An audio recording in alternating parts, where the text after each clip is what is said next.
Let's learn about the last type of loop available in Apex.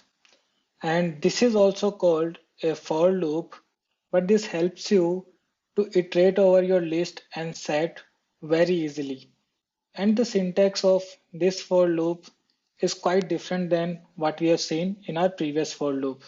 So let's say you have a list of roll numbers where you have multiple for numbers defined, and now you want to iterate over this list. And just in our previous example, where we have learned about the continue statement, we had a similar scenario where we had a list of all the days in a week, right? Now, if you want to iterate over this list with the help of the traditional for loop, or maybe with the help of while loop or do while loop, then first you need to get the size of this list, and then you need to declare a variable which is like from where you need to start your list, then your end condition, and then your increment statement. But the for loop that we are talking about right now doesn't need all these different statements. What it needs is a loop variable.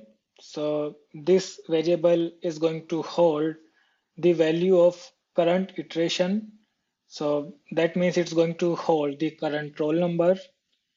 And then you need your list variable from where these values will be coming. So we have that roll numbers here. And your loop variable and your list variable are separated with the help of this colon. So this for loop is smart enough to pick the items from your list or set and then put those items in a new loop variable, and then you can start using those loop variable inside your loop code block. So let's walk through this example and see how these roll numbers will be processed by this for loop. So first, it's going to read the very first roll number from your list, and then that roll number will be assigned to this loop variable called roll number, and then this debug statement will execute, and you will see your debug statement printed with the value 1101.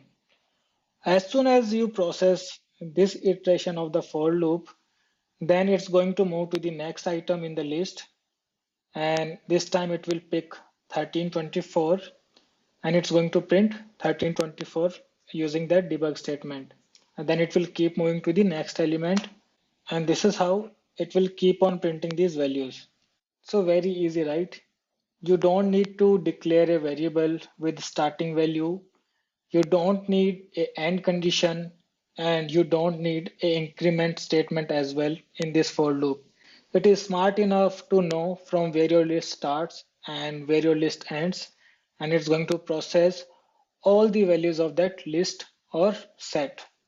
And in Apex, this is a type of the for loop that you will be generally writing, because generally you will be iterating over the lists or sets, and this for loop makes it very simple to iterate over these collections. So let's go back to our developer console and let's modify our last example where we were iterating over the list of days in a week.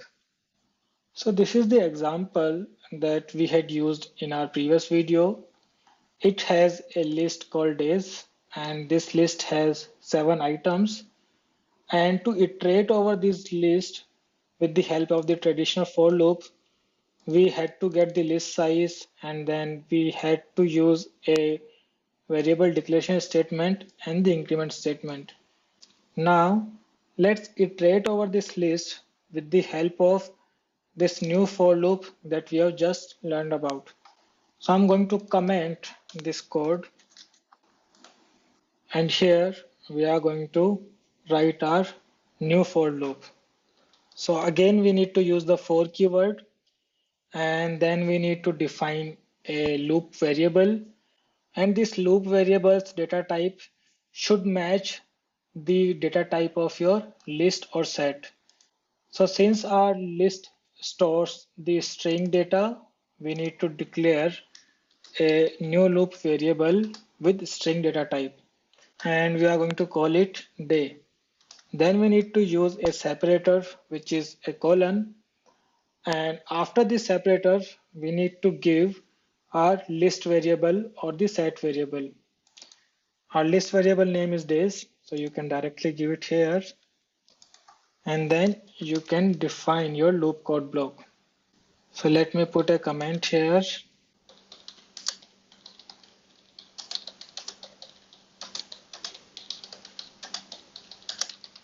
And here we can simply write our debug statement. And we'll say eat chicken. That's it. Very simple, right? Let's execute our code and see the output. So we got the same output, but this time our loop is very simple and we did not use so many different type of statements that we generally use in a traditional for loop. Let's go back to our anonymous window, and here let's print our current day as well. So if you use the traditional for loop, then you had to get the day with the help of this get method, which comes from the list class. But this time our day itself is string. So we'll directly get the current day in this variable. I could directly do it like this.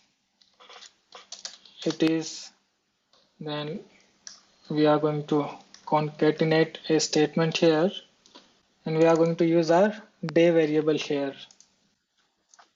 That's it. Let's execute it once again. And now we should see our day as well along with eat chicken statement. Cool. Let's go back to our anonymous window. And if you want, you could still use your continue statement in this for loop as well. Let's paste it here. And instead of using days.getI, you could directly match your day with the Tuesday. And let's execute it.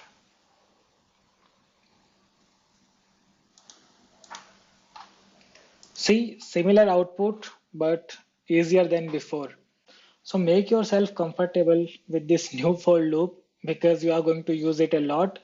You can start practicing on all the list, set, and map examples that we had used before, and you can iterate over the lists or sets we declared in those examples.